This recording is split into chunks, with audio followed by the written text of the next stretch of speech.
Պարոն նախագահ, Նիկոլ Փաշինյանն ամեն ընտրության մասնակցել է 4 թեզերով տարբեր,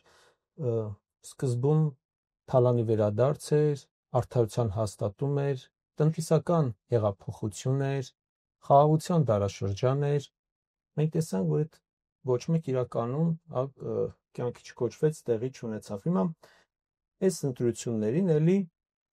ըստ երևույթին մասնակցել են թալանի վերադարձ թեզով։ Ես խնդրում եմ ձեր գնահատականը սրան եւ որքանով իրատեսական հաշվի առնելով որքանով իրատեսական կոռուպցիայի դեմ պայքարը ՔՊԻ տեսանկյունից, որտեղ մենք տեսնում ենք մշտական կոռուպցիոն դրսևորումներ, մենք տեսնում ենք անիվ, մենք տեսնում ենք քաղաքացիական պայմանագրի այսպես կոչված դրամահավաքներ եւ բազմամիլիոնանոց փոխանցումներ շատ կասկածելի, մենք տեսնում ենք կնոջ հիմնադրամը եւ այս պարագայում եկել թալանի մասին խոսակցություն ու այդ թեզով գնալ ընտրությունների։ Ես հիշեցնեմ հենց Նիկոլ Փաշինյանի թեզերը 18 թվականի։ Ինչ էր ասում։ Ասում էր մենք ունենք փայլուն ժողովուրդ, կիրթ, խելոք, փայլուն ժողովուրդ, ունենք փայլուն երկիր, բայց ժողովուրդ ջան, դուք վատ եք ապրում, որովհետև այս նախկինները, այս թալանչիները, այս սա բարիկները տանում են ձեզ փայ չեր անցնում, մենք այդ թալանացը կվերցնենք, կբերենք ձեզ կբաժանենք, բայց մենք ունենք փայլուն ժողովուրդ։ 7 տարի անց ինչ է ասում Նիկոլ Փաշինյանը։ Ասում է դուք վատ եք ապրում, որովհետև դուք թամբալ եք, ծուլ եք, փնթի եք, վախկոտ եք 13000 դեզերտիր։ Սա չէ։ 18 թվականի թեզերը եւ հիմիկվա թեզերը։ Եվ կոպիտ ասած կրթելու, լվալու կարիք կա այս ժողովրդին եւ կնոջ հետ լծվել են այդ գործի։ Ինչ է հիմա սա ասում։ Որտեղ ժողովրդի կյանքը չի լավացել, հակառակը վատացել է։ Աղքատությունը մնում է այդ 24%-ի վրա։ Հիմա ինչ ես։ Կամ պիտի ընդունի, որ թալանչին ինքն է դարել համար 1, կամ այլևս 18 թվականի փայլուն ժողովուրդ եւ այլևս չի աշխատի։ Իսկ քանի որ հետո այսօրվա իշխանությունը ուղղակի վարպետ է։ Բոլոր մեղքերը գցել են ինչ-որ մեկի վրա։ Ուղղակի վարպետ են, չեմպիոն են։ Սենց բան կա, ասացված կա, ասում է խելոք մարդիկ դժվար իրավիճակում լուծումներ են փնտրում, իսկ ապուշները մեղավորներ։ Հիմա մենք առերեսվել ենք նման վիճակի հետ։ Հիմա կոռուպցիայի մասին։ Նայեք, Նիկոլ Փաշինյանը լրիվ նոր խոսք է ասել կոռուպցիայի գործում։ Սա ֆենոմենալ է։ Ես իրեն համարում եմ կոռուպցիայի Էյնշտեյն։ Ունեք անիֆի բանը դուք հիշատակեցիք։ Ստեղծել հիմնադրամ, լցնել այդ հիմնադրամը 65 միլիոն դոլարով։ Հարկատուների կողմով։ Հետո ստեղծել օֆիս։ Ինքեր Արազատ Խանամի բանման ընտանիքների անդամներ տեղավորել այդ օֆիսում, 2 ամիս այդ փողը անհետացել։ Այս մարդը Դեվիդ Կոպերֆիլդն է։ Գիտեք չէ՞ ով է Դեվիդ Կոպերֆիլդը։ Այդ որ շենքեր են կորչում, մեքենաներ են կորչում, ու անհետացել է։ Սա նոր խոսք է կոռուպցիոն մտքի հետ։ Գործում իսկապես նոր խոսք։ Սրանց ճակատներին պետք է sense տատու անել։ Կոռուպցիոն հանճարներ։ Եվ երկիրը սարքել են sense կոռուպցիայի դրախտ։ Հիմա այդ մեկ օրինակն է, բայց լավ, սա մոռացել է, հիմնադրամ համայնքական։ 100 միլիոն դոլար հիմնադրամից փոխանցվել է բյուջե եւ անհետացել։ Ո՞ր անհետացել է։ Արցանցային ես մասնակցել եմ այդ նիստի, այն ժամանակ ես հիմնադրամի հոգաբարձուների խորհրդի անդամ եմ։ Ասում հաշվետվություն գոնե պիտի ներկայացնեմ։ Ուր է գնացել այդ փողը։ Ասում էր ում պետք էր, ինչի համար պետք էր ծախսենք, դեռ։ Հետո ինչ որ թղթեր տվել են, չեն տվել, չգիտեմ, բայց պատասխանը սա էր։ Թուղթեր 100 միլիոն դոլար է եկել եւ անհետացել է։ Բազմաթիվ այլ օրինակներ։ Այդ մանկապարտեզի դեպքերը, որ գնում են այդ սա մանկական խաղեր է։ Ինչ որ այդ շինարար մի քիչ ցեմենտ է բողոնում, մի քիչ արմատուրա, մի քիչ բան, որ թաղապետը մի քիչ փող ունենա, եվրոօպտիմիստն էլ փոխանցի իր տիրոջ։ Հիմա բայց սա համեմատության այն մյուս հարացների հետ սա ինձ մանկական ինչ որ բան է, չայևոյա կոպիտ ասած։ Կոռուպցիոն դաշտի չայևոյնա։ Որ սենց փայ ասում ուրիշներին։ Հիմա դուք ուզում եք ասել, որ 65 միլիոն դոլար կարա ցնդի ուղղակի եւ առաջի դեմքը դրա հետ առնչություն չունենա։ Նական հարցը քանի տոկոսն է գնացել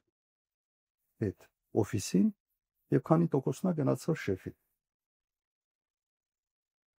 Ես մի քիչ այլ փորձեմ նայեք լայն ավելի այս հարցին նայել։ Պարտք ավելացրել են 7 միլիարդ դոլարով։ Հարին 1 միլիարդ մետաղապես։ Հիմա առարկայական ինչ են արել այդ 7 միլիարդով, որ մենք ասած գնանք նայենք տեսնենք, հա։ Ասենք այս սա է կառուցվել, սա է կառուցվել, սա է կառուցվել, բան չկա։ Ասֆալտ մի քիչ։ Այդ էլ ամեն տարի իմ ժամանակ ասֆալտ որ անում են, հետո ռեմոնտը 8 տարի հետո պիտի լինի, նորմատիվը սա է։ Հիմա մեր ժողովուրդը սովորել է արդեն երևի գիտի թե ամեն տարի պիտի ռեմոնտ անես այդ ասֆալտ։ Հիմա նայեք։ Ես մի օրինակ բերեմ համեմատության մեջ կարծում եմ թող ժողովուրդը ինքը այդ եզրակացությունների գա։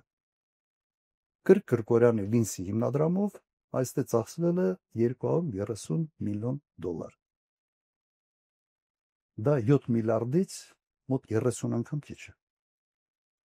Մոտ 30 անգամ։ Հիմա Երևանում ամեն քայլափոխի ես կարող եմ ցույց տալ, թե ինչ արվել